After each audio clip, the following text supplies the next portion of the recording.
Hey everybody, it's Elizabeth Haslett from Silver Nest Homeschooling, mom of four, ages 11 to 18 on my 11th and a half year of homeschooling, just about ready to graduate my first senior.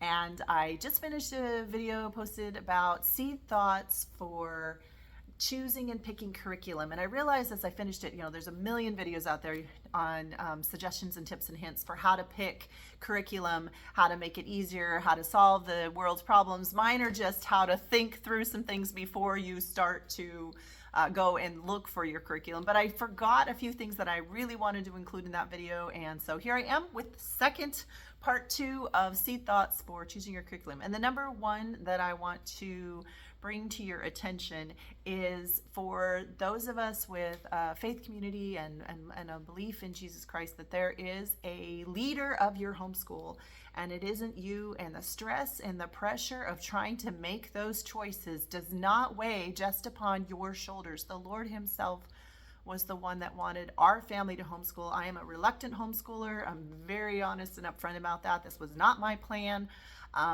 But it was God's plan, and he has been so faithful every year to help me to choose curriculum that has made a lasting impact in slow increments over time. I can see it now. When you're in the messy middle, when you're in the beginning, and even now, sometimes I do have those freak out moments like, is this going to work? But this is one of the first or second years that I've been able to walk into this and say, no, God has been so faithful to point out every single year what is I need to use in order to help these kids to grow, and to be that gentle whisper to say, hey, by the way, you picked a little too much, or hey, by the way, this isn't working, or hey, by the way, look this direction. Just this week, we were praying about and thinking about and chewing on next year's science class for 7th grade. And I was looking at a few things we'd done in the past, and I was trying to make some decisions because my mom has been teaching apologia to my kids all this time. And usually after they finish 5th or 6th grade, we move them out of the elementary and into the more middle school. And she has been so faithful to teach my kids all these 11 years.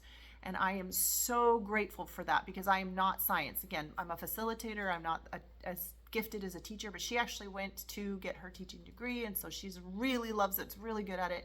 But the season has ended. The last child is done. And so we are moving on to new and better things. And so in that decision making, I'm like, what am I going to use for science? Now, I could go get an apologia science middle school.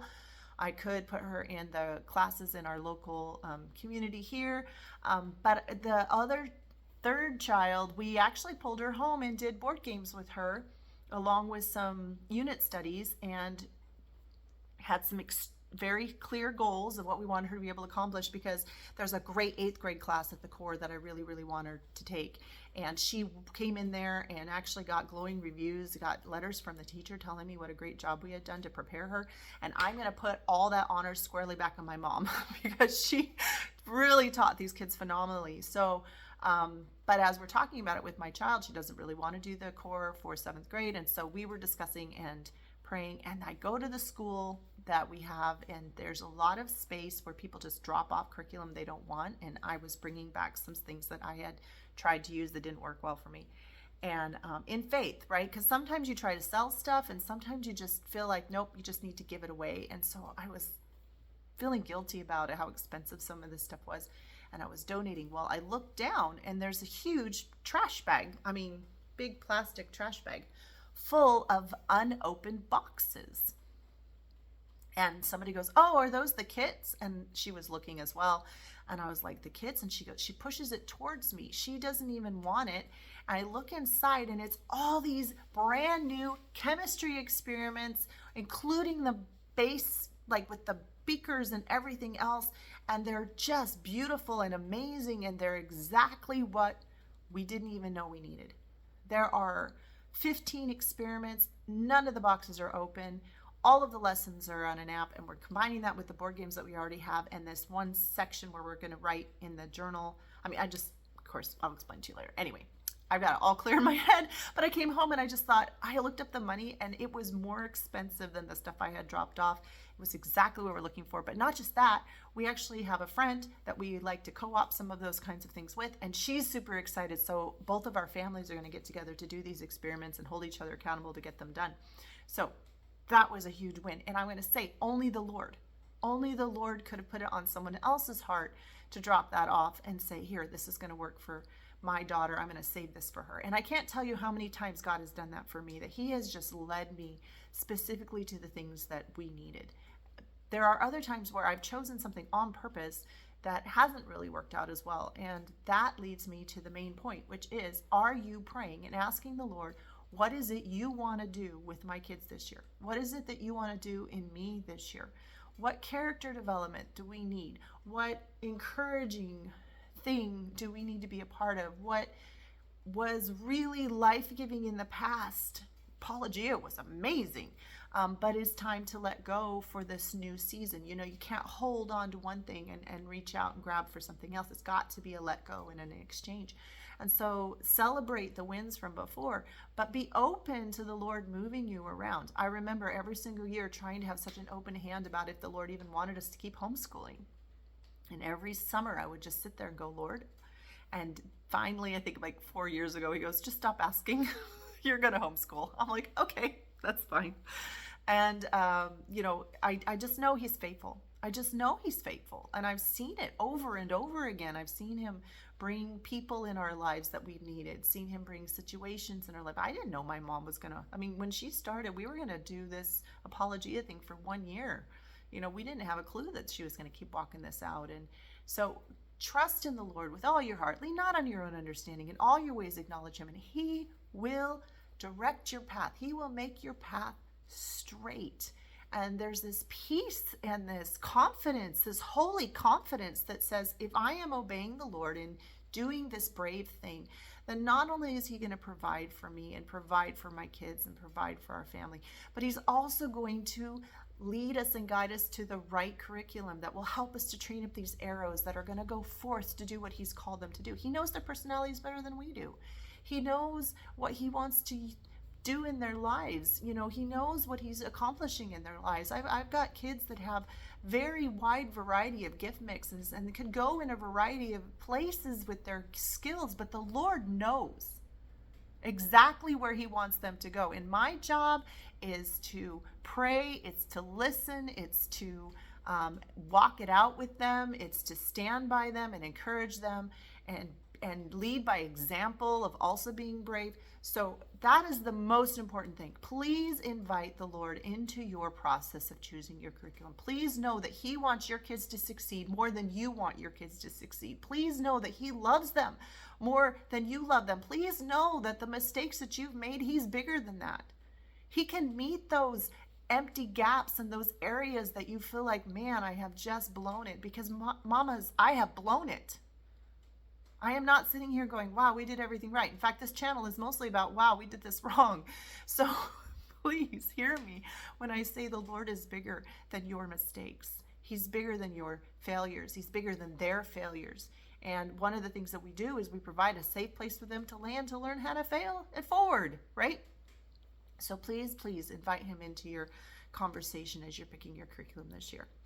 The other things that I wanted to remind you of as I scoop my paper over, is to make sure you're picking curriculum that matches your convictions, right? This goes along with the Holy Spirit leading and guiding you. But if you feel really strongly about having a Christian curriculum for everything, then, narrow your search down to people that are of faith, but also have the same flavor as you, or something that allows you to have that conversation that says this flavor is a little different than us, but this is how we get the good out of this, right?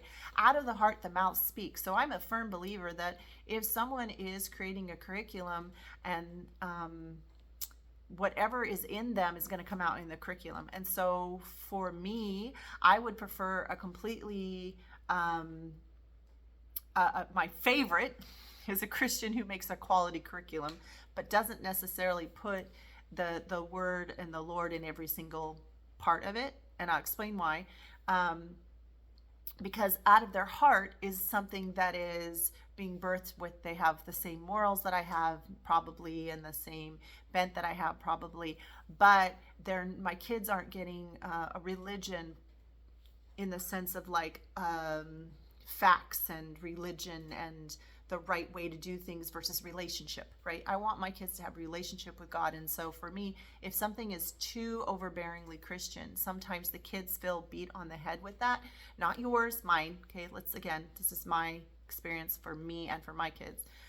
And so it's better for me to actually have the real Bible and the real conversations and the real experiences. But by having someone who's a Christian creating the curriculum, then I know that as I go through it, I'm not going to have to spit out as many bones with them. So Essentials in Writing is a great example. Matthew C is a great example. There's not a lot of Christian or God or arguments inside there for why the validity of God, but everything that we're reading and everything that we're doing points back to him. Or with the math, it doesn't have, straight up things inside it per se, but it's written by somebody who has the same convictions as I do, and the quality is extremely, extremely wonderful. So you have this balance. I would rather do that than have something that is somebody who is either completely has a bent and a purpose for why they created this curriculum that would distract us, or but just I want my Bible to be about the Bible, and I want my curriculum to be open enough where there's room for conversations and discussions. That's us, right? Now, that's not to say we haven't used straight up Christian curriculum, because we have. Gather Round is amazing. Gather Round is on the opposite side, where it's full of some of the things that I want to teach my kids about the Bible, and I've already vetted it and I already know that it's going to lead my kids where I want them to go. So for me, there's some stuff that I do straight up use the word, and I love the way Gather Round does bring in the Bible, but it took me a long time to get to a curriculum that I felt did that well enough for me to use it and not just sort of hit over the head with scripture, or I want to say scripture because anytime the Bible's used is so powerful, it's so good. But as far as like culturally Christian versus actual Christian, all right, that's going to get some people confused. Anyway, the reality is you have to go with the curriculum that you are convicted to use, that works well with your trust in the Lord and in your walk. And if that means all Christian biblical, like a BJU, awesome, go for it. It's good stuff. It's so quality. It's Ambleside Online has some really good curriculum, but it's, this leads to my last final seed thought. Because it worked for someone else doesn't necessarily mean it's going to work for you. And you knew that, because otherwise you wouldn't be looking for new curriculum that you got suggested to use last year by somebody well-meaning and intentional. Hopefully they had well-meaning intentions. But go into it looking for something that fits your style. And so if you're looking for something that like has less books or less, the open and go versus the you create it yourself, all those things, play and mix. And so Duffy, I think her first name is Catherine Duffy, has a webpage that does kind of do a nice overview of different kinds of curriculum and helps maybe weed out some stuff that definitely is not your style or definitely is not your bent. If you haven't gathered, we're eclectic homeschoolers. I'll take it from anywhere. I don't really care. Of course, I understand the idea of using a certain kind of methodology and having everything be homogenous. My brain just doesn't work that way. My kids' brains don't work that way. What's really good for us is consistency, and so we'll pick like one math program and work it all the way through, but we won't necessarily choose the exact same company or the exact same style for every topic that we're doing. So, but if you're, if that works for you, you should stay there. Don't jump ship just because someone else was like, hey, this works for me. God has made you as an individual and your kids as an individual, and so He knows who He's training you to do. I remember having an argument with God once about one of my daughters. Some tragic happened, and I just remember arguing with Him, like, Lord, why? And He said, you don't get to pick their childhood. I know what I'm training them for. And I was like, oh. And isn't that it, right? God knows what He's training them for. So stick to your bent. It's fine. It's fine. Train up the child in the way they should go. When they're old, they will not depart from it, right? That's not just like, these are the rules about do not steal, do not kill. Those are all for everybody, right? But a bent is like the way that a tree naturally grows, and helping them, like a sequoia is not going to grow like an apple tree. And no matter how hard you try, that sequoia is not going to grow like an apple tree. but we are called to still prune, to still water, to still fertilize, to still keep going forward with that sequoia and that apple tree.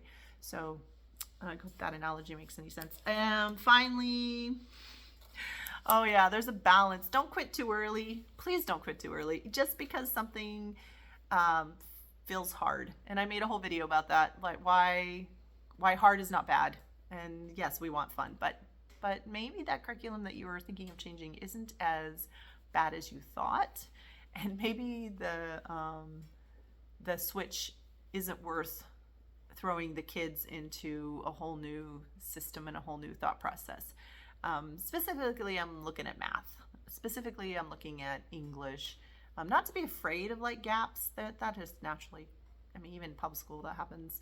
But just consider again, why did you pick it in the first place? And is it just because it's hard that you want to quit, or is it because it's actually a problem? So I would make a list of what problem means, and I would make a list of what hard means, and I would see where it landed on that list. So, I mean, we've hit hard with Math UC. We've hit bad days and crying and tears with Math UC over the years. But at the end of the day, it successfully prepared all of my kids for their next step, which then successfully prepared them for the next step to take the test that they need to get into college. And that's our goal, right? That's our goal. It's not necessarily your goal. But so again, I hope this helped. I hope these seed thoughts helped, not just rambling on. And on a side personal note, I tried to flip the camera sideways and I just can't figure out how to make that work. So I'm sorry for the long videos. I mean, lengthwise, but I hope that this is encouraging to you. I'm thankful for you. I hope that you are just full of peace today, and that that this little moment gave you some inspiration and hope that there is a good future for you and for your children. And great job keeping up that focus and that purpose that for which you were made and for which they were made. And we will see you next time. I'm praying that this season is a season of hope for you. And we will talk to you soon. Thanks. Bye.